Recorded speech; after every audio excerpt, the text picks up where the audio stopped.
Okay, let's dive in. How do we even talk about right and wrong? Seriously, when we say something's good or maybe bad, are we stating a fact? Like something as solid as gravity? Or hmm is it, something more personal, more human? Today, we're really getting into it. We're doing a deep dive into metaethics, which is basically the philosophy about ethics itself. And our guide is one of the really big thinkers here, Simon Blackburn. We're going to try and unpack his idea. Quasi-realism sounds complicated, but we'll get there, and look at truth itself and just how our moral language actually, well, works. Yeah, and the material for this, it's mainly from a really intense, quite wide-ranging conversation with Blackburn himself. It's from Alex O'Connor's YouTube channel, Cosmic Skeptic. And it's great because, while it's philosophically dense, for sure, it's also super clear. Lots of real-world examples, really rigorous, perfect for this kind of deep dive. Absolutely. So our mission, really, is to pull out the key ideas, the big takeaways from all this, give you a kind of shortcut to understanding ethical truth without getting bogged down. Prepare for maybe a few aha moments. I think this stuff can really shift your perspective. Okay, so let's set the scene. The core conflict, right? Moral statements like murder is wrong. Is that an objective truth, like out there in the universe? Yeah. Or something else? That's pretty much the fundamental split. You've got, broadly speaking, two main camps. First, there's realism. Realists think moral statements are objectively true. They're true regardless of what we think or feel. Think of it maybe like physics. Gravity's there, pulling on us, whether we believe in it or not, right? For a realist, murder is wrong is a fact about reality, a moral fact, but a fact nonetheless. Then, on the other side, you have anti-realism. Anti-realists say, no, moral statements aren't objectively true. They're expressions. Expressions of our attitudes, feelings, maybe social conventions. It's a bit like morality is fashion. What's right or in is what people feel or agree on. It's not written into the cosmos. Right, okay. And we also hear terms like cognitivism and non-cognitivism thrown around here. Yeah. How do they fit in? Yeah, they're closely related. Cognitivists think moral statements have truth values. That means they can be true or false, like factual claims. The cat is on the mat, true or false. Murder is wrong, true or false. Non-cognitivists disagree. They say moral statements don't state facts. They're more like expressions of emotion, boo murder, or commands don't murder. These aren't things that can be true or false in the factual sense. Okay, so lots of labels. Exactly. And Blackburn actually points out that these often get muddled up. People use realism and cognitivism or anti-realism and non-cognitivism almost interchangeably. It leads to a lot of confusion, and he's trying to sort that out. Okay, so if we've got this big split, objective facts versus just feelings or attitudes, how do we move forward? It seems like a dead end. This is where Blackburn comes in with his big idea. Quasi-realism. What? What is that exactly? How does it bridge this gap? It's a really clever move. Quasi-realism. The goal is to let us talk and act as if moral realism were true. So we can say, murder is wrong with conviction, argue about it, treat it seriously. But without having to believe in these, well, slightly weird objective moral properties existing independently out there in the universe, it focuses on the function of moral language, how we use it. So how it works is, well, ethical statements look like factual claims. They use the same grammar. We use logic with them. But fundamentally, Blackburn says they're rooted in our attitudes, our stances. The language looks descriptive, but its job is expressive. So wait, if I say murder is wrong, it's kind of like saying boo murder, but dressed up, like put into a system that lets us reason and argue about our boos and hoorays. Is that too simplistic? No, that's actually getting at the core of it. It's like sophisticated booing and hooraying, maybe. But the sophistication is crucial. It's embedded in a practice, a language game with rules. Blackburn uses this great metaphor. It's like playing chess. You play with real commitment. You follow the rules. The moves matter deeply within the game. Even though everyone knows the board and pieces are just wood or plastic, they're symbolic. The rules are human inventions, but once we accept them, the game has real weight, real consequences within that framework. Our moral talk is like that. That chess analogy is really helpful, and I remember reading he wasn't entirely happy with the name quasi-realism. That's right. He apparently regretted quasi a bit because it sounds like like second best realism, diluted realism. But he sees it as a robust theory in its own right. It's trying to explain the phenomenon of moral language without, as he puts it, ontological excess. Meaning, without inventing extra stuff we don't need, like objective moral properties. Exactly. Philosophical parsimony. Don't multiply entities beyond necessity, as the old saying goes. Okay, this idea of not inventing extra stuff. That seems to connect to another big piece of his philosophy, the deflationary theory of truth. How does that fit in? What does it say about truth, especially when we talk about ethics? Right, deflationism about truth is key here. The basic idea is surprisingly simple, almost deflationary itself. It says that adding "it is true that" to a statement doesn't actually add any significant content. So saying "it's true that murder is wrong" is basically just another way of saying murder is wrong. It just affirms it, maybe emphasizes it. So true isn't pointing to some deep property of truthfulness. Not according to the deflationist, no. Truth becomes more like a grammatical tool, a device for agreement or generalization, maybe emphasis. It's not some profound metaphysical concept we need to uncover. And this really helps quasi-realism because it means you don't need ethics to plug into some grand objective truth with a capital T to make sense of moral claims being called true. Ah, I see. It lowers the stakes for what true means. Wasn't there an analogy he used, something about a ladder? Yes. Ramsey's ladder.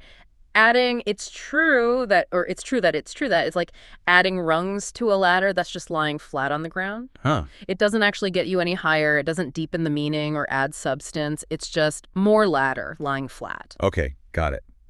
But now another problem comes up. If moral claims are fundamentally expressions of attitude, these sophisticated boos and hoorays, how can we use them in logical arguments? Like, if lying is wrong, then getting your brother to lie is wrong. That looks like logic. But if lying is wrong is just boo lying, how does the logic work? This is the Frége-Geach problem, right? Or the embedding problem. Exactly. That's the Frége-Geach problem, sometimes called the embedding problem. It's a massive challenge for non-cognitivist theories. How can you embed an expression of emotion, which isn't true or false, inside a logical structure, like an if-then statement? Standard logic works with propositions that have truth values. If P, then Q. If P is just boo, it seems the logic breaks down. How can boo imply anything? It seems like a deal breaker. How does Blackburn get around this? Because we do reason morally all the time. He has a very clever response. Blackburn argues that the logic of moral discourse doesn't track truth-functional relationships in the standard way. Instead, it tracks the coherence and consistency of our attitudes. So when you accept the statement, if murder is wrong, then murdering Simon is wrong, you're not linking two potential facts. You're expressing a higher-order attitude, a commitment to consistency, you're saying. I disapprove of murder generally, and I commit to disapproving of specific instances that fall under that general category. So moral logic is about keeping your attitudes consistent. Yes. It's about attitudinal consistency. Think of it like emotional bookkeeping, maybe? You can't consistently hold the attitude, hooray apples, and also boo all fruit. Yeah. There's a clash. Blackburn argues our moral logic polices these kinds of clashes in our commitments. An inconsistent set of attitudes is, in a moral sense, irrational or faulty. That makes a lot more sense.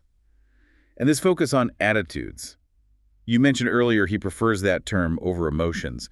Why is that distinction important for him? It's really important. Emotions, like anger, fear, disgust, seem too narrow, too temporary, maybe too visceral. Attitude is a much broader term. It can capture long-term stances, calm judgments, preferences, regrets, approvals, disapprovals, a whole range of evaluative positions we take. Can you give an example? Sure. Yeah. Like, you might have an attitude of regret about, say, Cromwell's victory in the English Civil War. That's a clear evaluative stance. But it probably doesn't make you feel angry right now, centuries later. Right. It's a settled judgment, a perspective. That's an attitude, but maybe not a current emotion. Blackburn wants his theory to cover all these kinds of moral stances. Okay, that clarifies things. Now, thinking about the roots of these ideas, you mentioned David Hume earlier. How significant is Hume's influence on Blackburn? It sounds like there's a strong connection. Oh, it's huge. Absolutely massive. Blackburn is very much working within the tradition of Hume and the broader Scottish sentimentalist school. Hume's core idea was that ethics starts with human sentiment feelings of approval and disapproval. We judge actions or character traits based on whether they are useful or agreeable, either to the person themselves or to others. Morality, for Hume, arises from human nature and our social interactions, not from discovering some kind of abstract metaphysical goodness or rightness out there in the world. So it's grounded in us, basically. Exactly. And Blackburn explicitly contrasts this with philosophers like G.E. Moore from the early 20th century. Moore thought goodness was a real, non-natural property we detect through intuition. Blackburn sees this as, well, he calls Moore's view a rot. Wow, strong words. Yeah, he thinks it started philosophy down a wrong path, trying to find these mysterious properties, this ontological excess we talked about. He thinks Hume had it basically right. So the big takeaway here is that ethics, for Blackburn, doesn't need metaphysics. We don't have to figure out what goodness is in some ultimate reality-defining sense. Precisely. We don't need to find the metaphysical essence of goodness any more than, say, Newton needed to know the ultimate metaphysical nature of gravity to describe how it works. Newton described its effects, the mathematical relationships. Blackburn wants to describe the function of moral language, how it shapes our lives, how it coordinates attitudes, how it allows for agreement and disagreement, without getting stuck on, but what is wrongness, really? This focus on function and use rather than underlying essence. It feels like it connects to even broader philosophical issues, maybe about language and knowledge in general. Like, what even is a proposition?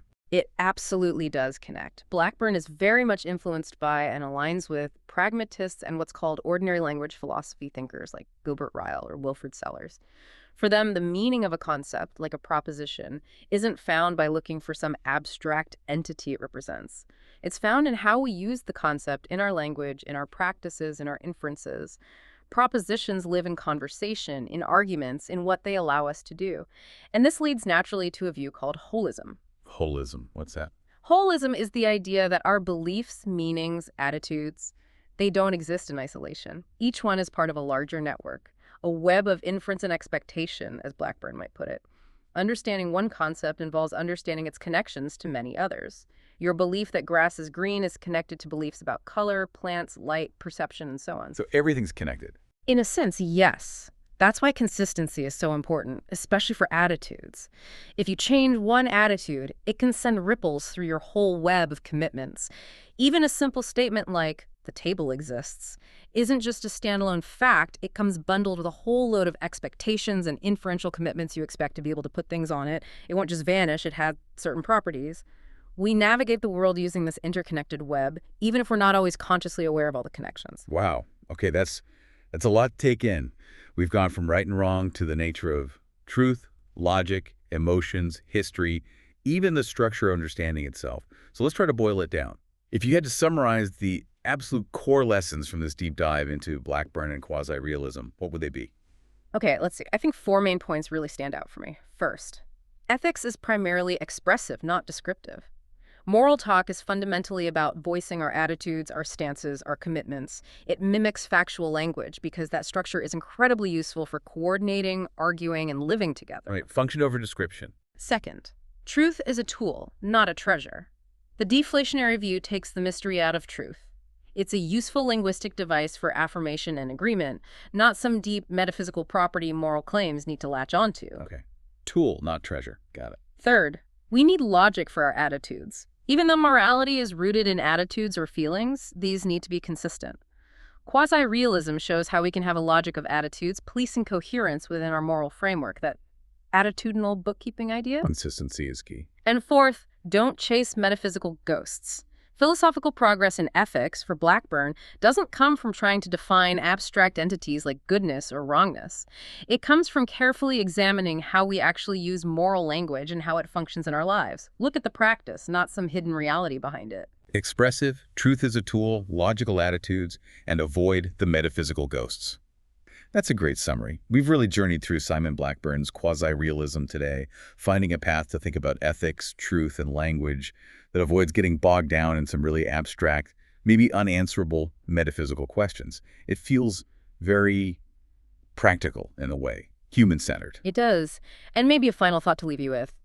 If Blackburn is right, if our moral language is fundamentally about expressing coherent attitudes rather than discovering objective external facts, how does that change things for you? How might it change how you approach disagreements about right and wrong, or how you think about your own deepest moral convictions? Does it make ethics feel more personal, or maybe, in a strange way, more fundamentally human because it's built on this shared structure of attitude and commitment? Something to chew on.